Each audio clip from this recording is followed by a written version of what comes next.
Hey guys, welcome back to my channel. Today I'm going to focus on this document that I found from Lori's first husband, which is Colby's biological dad. It's extremely interesting. It's a really long document, but sit back, relax, listen to it, and definitely let me know what you guys think. So this is from December 4th, 1996. On October 22nd, 1995, Lori Noreen Cox, married William John LaGuerre. We have lived together off and on, unmarried, in Austin, Texas for the previous 4 years. During our on-again and off-again relationship, William LaGuerre, my boyfriend at the time, was mentally and physically abusive towards me. On 2 different occasions, I had called for police protection and have had him arrested for assault and battery. We were separated in February of 1996 due to this abuse. He went to jail in Austin, Texas. I was pregnant during the last physical assault and battery when he threatened to snap my neck and kill the baby if I ever called the police on him again to have him arrested. Alone and on my own, I continued to work and take full responsibility for all of my expenses. During our on and again and off again relationship, prior to our marriage, I worked and earned all of the house, paid all of the bills for rent, my car, food, and essentials. William LaGuerre did not contribute any financial support. I gave birth to my baby, which would be Colby, on April 8th, 1996. In July of 96, my husband William called me and asked me to come to Brackettville, Texas, where he was living with his parents, to attend his family's baptism into my church. During our relationship, I prayed that he would accept my religion, repent of his carnal, selfish, and sensual behavior, and become a Christian. He told me that the separation had caused him to think things over and that he had been studying with the missionaries and wanted to change his life and accept God and get marriage counseling and psychological therapy. He added that he had received counseling and had repented of his past wrongful deeds. William begged me to please attend his baptism in Brackettville and give me one more chance to prove that he had changed, and promised me that he would take responsibility as the man of the house and pay the bills, primarily the car payments, so that I could stay home and take care of our baby. As practicing Christian, I endeavored to forgive William for all this previous assault on my person and decided to forgive him and offer him an opportunity to prove that he had changed for the better. A complete family, I thought. Thus, I went to Brackettville on July 13th, 1996. I drove myself and my 3-month-old baby, whom I had by myself with no husband and without any mental, emotional, or financial support from my husband or his family. Looking back now, I was very naive because later I found out that my husband, William, deceived me and lied about his change of heart. He actually was living with another woman in Austin and using her car and sleeping with her and letting her pay all of the bills. His modus operandi of womanizing to get gain. He knowingly and intentionally conspired to defraud me into quitting my job where I earned $45,000 annually to come and live with him and his parents in Brackettville, where he would work and take care of us, pay the car payment, and all of the household bills. He said he wanted and needed his wife and baby and that he needed my car so he could drive the car to work. He took advantage of my good faith, my charity, and my vulnerable situation. When I moved in with him again, he immediately resumed his old ways and took the keys to my car against my will, and he hid my spare key so that I could not get access to it. The car was purchased by me and is registered in my maiden name, Lori N. Cox. To my disappointment, William took possession and custody of my car. He had never paid a penny for any of the payments, and he used the car to his personal agenda and leisure. He did not allow me to drive my own car. Every time I would ask to leave and go back to Austin, my husband would fight with me and physically hold the keys away from me. He kept me imprisoned at his residence. In early November, while my husband was passed out drunk from a one-night stand with a new girlfriend of his, and while he was sleeping, I escaped and left at 4 o'clock in the morning with my child. I was only able to leave because my husband was passed out and his family was asleep. I snuck out and drove to my parents' house in San Antonio, Texas. Then my husband called me every day for 2 weeks begging me to come home, saying that everyone missed me and the baby and that I were family and he needed to go to church and work things out. Foolishly and in good faith, and because I was desperate for help, I was taken in by his sincere efforts to turn a leaf and change of heart, to salvage his marriage and to show me evidence of his change of heart. I also wanted to return to Brackettville to get my clothes. I wanted and needed my belongings for me and the baby that were in his possession. He also promised me that if things did not work out, I would be free to leave and take my car and possessions. Much to my chagrin, all of the promises turned out to be lies. A few days after my return, I expressed my unhappiness living in the house with William and his parents and requested to leave because things had not changed for the better and I felt threatened and imprisoned again. My father-in-law, Vito Lagoya, became violent, made verbal threats against me. He told me that I was free to leave, but I could not take my baby. He was emotionally out of control and called me unpleasant names and falsely accused me of things which I never did or said. He continued yelling at me and... Ooh, I lost my spot. Vito then ordered me out of his house and said I leave. I could not take my baby and said that if I did not like his mandate, then I could not take him to court. Immediately, I responded that I would never leave without my son and that I would stay and try to work things out and make peace because I felt threatened for my baby's safety. Vito then stated, "Listen up, I'm going to say this once. If you ever leave again in the middle of the night and take Colby, I will then I will charge you with kidnapping and I will charge your whole family with harboring and don't think I don't have the authority to do it." Fearing for my safety and the babies, I pretended to be subordinate and I agreed to stay. About a week later, my husband and I were supposed to visit my parents in San Antonio for the holidays so that I could earn some extra money for doing relatives' hair. I'm a hairstylist. Sorry, I wanted to say that in her voice. I enticed my husband, William, to bring me and my baby to my parents' house. When we got there, I refused to go back to Brackettville because of the threats of Vito. William's stepfather, which were made against me and because William was not repentant.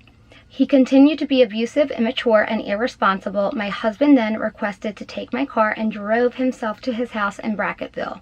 He promised, however, that he would return my personal property and the baby's belonging back to us in San Antonio in a few days. He promised that he would return my car. The car payments were now 3 months delinquent, and William never got a job, never kept his promise of financial responsibility, never paid any payments on the car. He said that he would have a friend follow him to San Antonio when he returned my car, and this friend would then back him to Brackettville. William did not keep his word to return my car or my belongings, so I and my baby suffered deprivation. William also used my baby's welfare card, Lone Star, for his own personal expenses. I called him repeatedly every day for the next week and a half to ask him to bring my belongings and return the car. He made extension promises that he would keep his word, but he lied again. He ignored my request. I must be a slow learner because I finally realized he was a liar. He has no respect for God, for truth, or the law. He and his stepfather Vito have a core belief and their own rules of life that are antisocial and despicable. They have no consciousness or guilt for wrongdoing. They believe that they can lie and cheat and conspire to do evil or break the law and get gain without any consciousness. Their behavior towards me is unconscionable. My personal credit is now damaged. My car has been repossessed by the loan company for delinquent payments. I called Sheriff Burgess in Brackettville, Texas, and asked his help and escort me and my father when I returned to Brackettville and go with me to the house of Vito Lagoya. And he agreed to help me retrieve my belongings, including the car. The sheriff telephoned Vito. We're coming over to get Lori's things. When we got to the house, Vito was ramping and raving like an insane person, shouting profanities and making verbal threats to me and my father while throwing my belongings in the street. When we asked where my car was, he replied, "You're not getting your car. I called the finance company and the repo man came and picked it up. It's not my problem." I knew he was lying, and he also lied to the sheriff and my father about the whereabouts of the car. The truth is that he was hiding the car about a block away with the intent to defraud me, the sheriff, and the finance company. Vito was out of control in a state of mental and violent rage. He continued his foul and offensive language, shouting and accusing me of being a horrible person and causing him all kinds of problems. The truth of the matter is I provided $300 per month to feed Vito and his family because he could not earn enough money to feed his own family.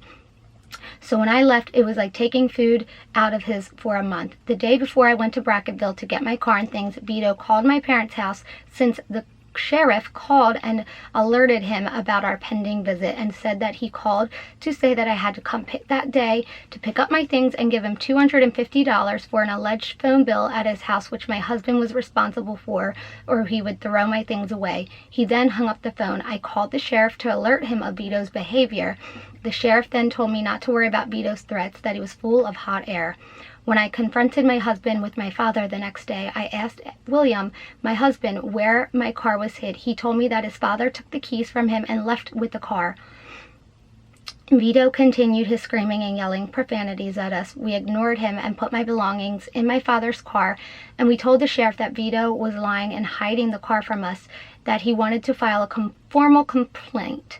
The sheriff said that we would have to contact Tuli Shahan, the county attorney, to follow the complaint. Then the sheriff suggested we call the loan company and let them know where the car is. We then came back to San Antonio, called them while we were driving back from San Antonio and told them I left the car and that it was now in my possession. More fraudulent acts. Vito and William willingly and knowingly lied to a law enforcement officer while in the line of duty. They intended to defraud the finance company and keep the car for their own personal use and enjoyment without any incident of vested interest or ownership in my car, or the false notion that they could get gain and use my car, which they had stolen from me. They were assuming that they could use the car and defraud the finance company and blame me for the disappearance of the car. They tried to get me in trouble with the finance company by reporting false information about the whereabouts of the car for their own personal gain. Upon my request, the finance company repo department called Sheriff Burgess and learned that the car was in fact still in the possession and custody of Vito and William, and that they had lied to him and concealed the truth from the sheriff to keep the car from sight. I reported the car to the finance company as being stolen by William and Vito.